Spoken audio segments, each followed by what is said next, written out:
Gabriella, a few moments earlier. "What do you see?" my mother asked me as she threaded diamonds through my hair.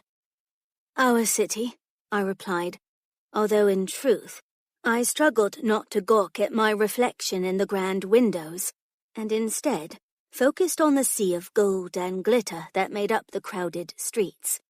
All of our people had come out today, and even the humans serving in the outlands had ventured home to witness the glory of Ascension Day, to witness me. My mother's reflection smirked at me as she gave a gentle tug on one of my curls. "You may be our pure, but you are also my daughter. It's not a sin to appreciate beauty, my dear, and you are the embodiment of the word." She sighed, her laughter like pleasant wind chimes in my ears. Of course, I have always felt that way, but today the world would be a fool not to agree. "Mother," I chided, but my lips disobeyed me with a smile. It would be unfortunate if my ascension failed because I succumbed to vanity just hours before the ceremony. She hummed in agreement. "As always, dear, it is clear why the Archangel chose you and not me." Just the mention of the being I worshipped gave me chills. In a few short moments, I would be his bride. But my motives held selfishness to them that I worried would revoke my candidacy. I clutched my necklace and stared at it as I explored the truth of my desires. For my family to live, for my family to thrive. To be the Archangel's bride held a mixture of meaning for me. I would die before I became his, and by then I'd be an entirely different person, wouldn't I? Everything I knew now would be wiped away, and I mourned that loss. Did that make my motives inherently selfish? I waited, but the necklace remained a gorgeous silver. I was the pure, and soon I would join the glory of the Royal Angelic Order and serve the greater good with the Archangel at my side. And then what would life be like for me? Would I miss my old life? Would I regret my choice? No, I could never regret putting a smile on my mother's face, making sure she would never be subjected to the horrors of the outlands, or endure servitude to the... I couldn't repeat the word, not even in my mind. The species that stalked our borders and tormented my nights would not ruin today, not even in my thoughts. As if summoned by the evil I feared, a dark shadow slipped over my window, making me frown. There weren't shadows in Chicago Zion. My mother turned me by my shoulders, giving me a gentle embrace. "I'm so proud of you, Morphia. So very proud." My silk gown, before the servants came to dress me, did little to protect me from the chill of the room. My mother's warmth banished my fears and childish nightmares. The shadows had been appearing for a few days now, but they didn't mean anything other than my own insecurities trying to haunt me. Indulging in my last moments of mortality, I buried my nose in her neck. "I know, Mama." We stayed like that until my stomach twisted with hunger, making my knees buckle. I leaned against her, dazed. "You have fasted for too long," she said, bringing me to a one-armed sofa. Instead of leaning against the plush fabric, I curled into her arms, eager to slip into her warmth while I still could. "I won't need food where I'm going," I reminded her. She stroked my hair. "Still, you will need strength for the transformation. Perhaps we can get you a piece of fruit or cheese before it starts." She moved to get up, but I clung to her, desperate for one last touch. "What if I mess up?" I asked, peering up at her. I had been a candidate all my life, and to find out that I was the only viable choice as the pure put far too much weight on my shoulders. I couldn't fail, because humanity would have no one to turn to next if I did. She gave me a soft smile and stroked my cheek. That's impossible, ma fille. Look at your necklace. She held it up, showing me the 7 interlocked circles that represented the angelic host I would join. This was given to humanity by the Archangel himself to indicate purity. It does not lie. I threaded my fingers through the rings. I would never call the Archangel a liar, I said, horrified. I don't feel worthy. Neither of us spoke of what I meant. Not only would I ascend as an angel, but I would be wed to the Archangel as his bride. After a lifetime of rarely even setting eyes on a male, the idea both thrilled and terrified me. Would he truly find me favorable? I must be like a child to him. My mother brought me closer, tucking my head under her chin, like when I was little. You are worthy because you have prepared your entire life for this moment. Do you remember when you were young? It was so hard to explain to you why you couldn't play outside with the other little boys and girls, and that you had to remain in this tower.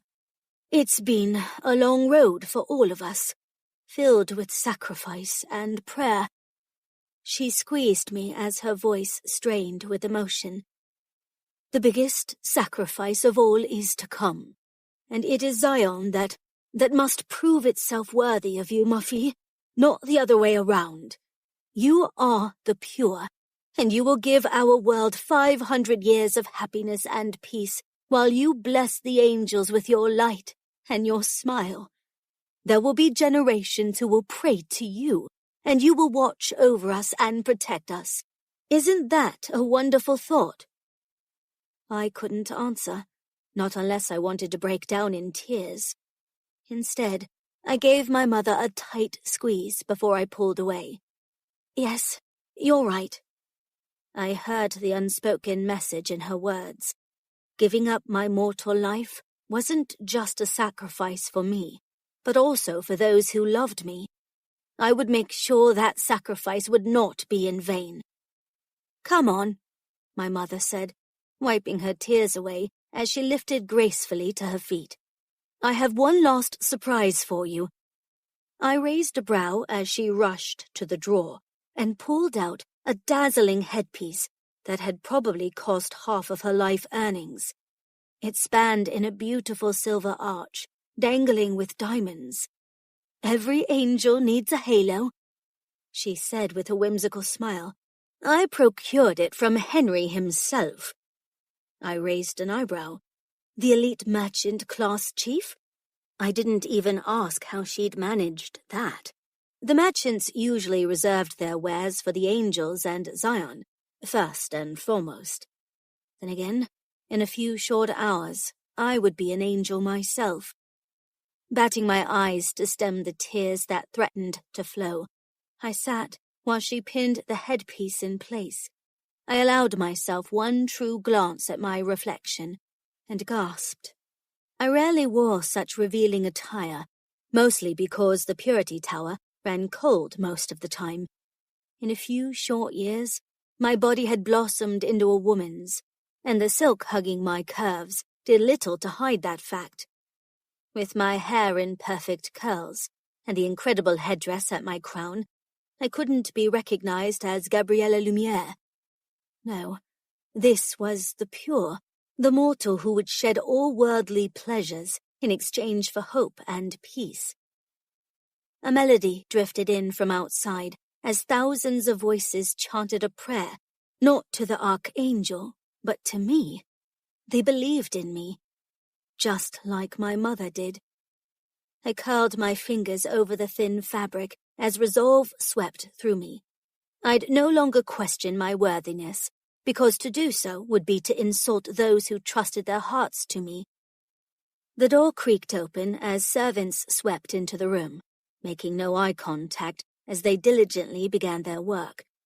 My mother had prepared me as much as she could, but she would not be permitted to dress me, or to apply the oils, the final element required for the ceremony. The servants moved silently, their bare feet working deftly over the plush carpet, as one laid out a gorgeous white dress and another pulled out shoes that looked to be made of glass. "My lady," a young servant girl said to me, keeping her chin tucked to her chest and a gaze cast low. She couldn't have been any older than I was, perhaps even younger than my 21 years. "If we may undress you, we can begin." She gestured to the small pedestal that had been set out, and I glanced at my mother, who nodded her encouragement. I had never been fully unclothed in front of anyone. However, these servants had been chosen carefully. They served the Archangel just as I did, and I had nothing to fear. Yet the shadows creeping along the walls seemed to watch me, and somehow lust after me. I shivered. I stood on the pedestal and lifted my arms as a servant pulled the thin silk over my head. While it had done little to protect me from the chill, I felt a new vulnerability as my skin pebbled and my nipples beaded, making my cheeks flush. Physical reactions to temperature weren't sinful. However, I couldn't help but bite the inside of my cheek to give myself something else to focus on, while the shadows swirled in my peripheral vision. I made sure to release the pressure of my jaw before I did any real damage. I thumbed my necklace. It remained silver. One of the servants with a silver feather pinned to her breast scrutinized my body, using a small circular piece of glass to search for any sign of a scar or a blemish. My mother told me that I hadn't learned to walk until 2 years old, out of the fear that I would fall, since I had been carried around everywhere. Everything around me had always been soft and pliable, just to ensure I would never bruise or cut, which meant that I had never left the tower. I had never experienced the world without fear of slipping on the street and ruining everything over a simple scratch. Sacrifice. I hadn't understood the truth of that word until just now, perhaps, but my mother still smiled at me, beaming with pride as the servants prepared my dress and the oils. She had been waiting for this moment just as I had, and I wouldn't let her down. The servant with her eyeglass leaned in, frowning, and my heart stopped. "What is it?"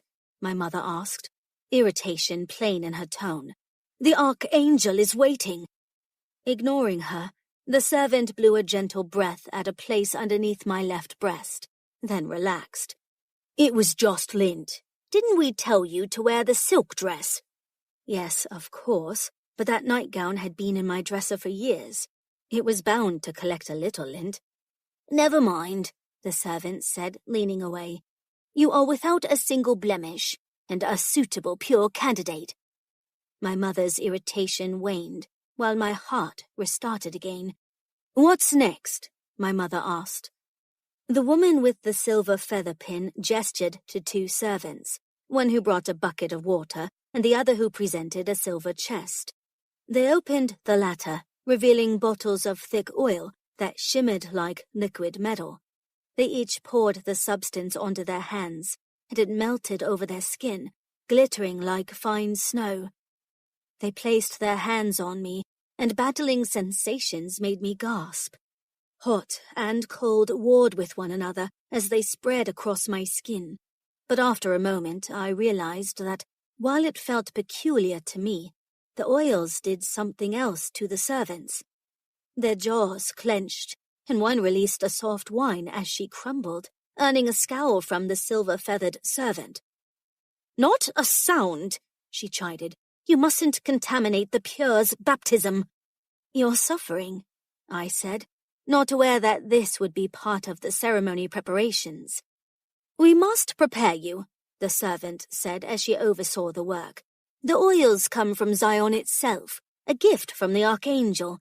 Mortal hands will burn after even limited exposure. However, for a pure, it is heaven's embrace." Hands continued to roam across my skin, their agony adding a mixture of feelings to my ascension day. Was I to be born in pain and suffering, as if this was a mortal's birth? Why did transformation always have to be this way? My mother knew me too well and stepped forward to offer her encouragement. "This is angel dust, ma fille. It comes from angel wings and helps the process along. You wanted proof of your worthiness. Well, does it burn?" One of the servants fell to one knee, but she kept working, her face twisted in agony as she ran the oil down my calf, sending a cascade of tingling sensations across my skin. No, it didn't burn, but it didn't feel right either. Based on my mother's expression, I'd be keeping that sentiment to myself. The two servants dunked their hands into the bucket, and their shoulders relaxed as steam drifted from the water. The servants finally retreated, and I could feel the heat that radiated from my skin. After being touched so intimately, my body vibrated with an energy I didn't understand, a need that felt coiled tight at my core. I was aware of my breasts, my taut nipples, and the fact that I was very naked. A servant brought a white dress encrusted with diamonds, and I lifted my arms. They dressed me, the fabric falling to my feet in wads of material. They adorned me with silver jewelry, as beautiful as the necklace around my neck and the headdress my mother had pinned to my hair, with just as much symbolism. Bracelets and rings and earrings, each representing the place I would be going. When I turned to face my mother, she clasped her hands to her mouth, her eyes filling with more tears before she fell to her knees in reverence. "Please, Mama," I begged. She couldn't worship me like this. I was just me, Gabriella, her daughter, but she refused to lift her head and look at me again, and a pang shot through my chest. I was alone, incredibly and completely alone. "My lady," a servant said, holding a large mirror. I wasn't permitted mirrors, and aside from the reflection in a window, I had never truly gotten a good look at myself. Not like this. I didn't recognize the woman in front of me. I had the same face, I remembered, but everything about me glowed, even my curled hair that glistened like gold. When I turned around, the low-cut back of the dress was both alluring and practical for when I would grow my wings. Wings. The thought of it actually happening felt surreal, almost impossible. Yes, the warmth of the oils did more than warm my skin and cause me to glow. The sensation crept up my spine, heightening until my back burned, and I groaned. "Here," the servant offered, angling the mirror as another servant held one up behind me, showing me the two dark etchings that grooved down my shoulder blades. Beautiful. A tattoo of wings appeared, complete with feathers, folding against my skin in a promise that they would be real very soon, should I be worthy of them. I'd do everything in my power to make it so.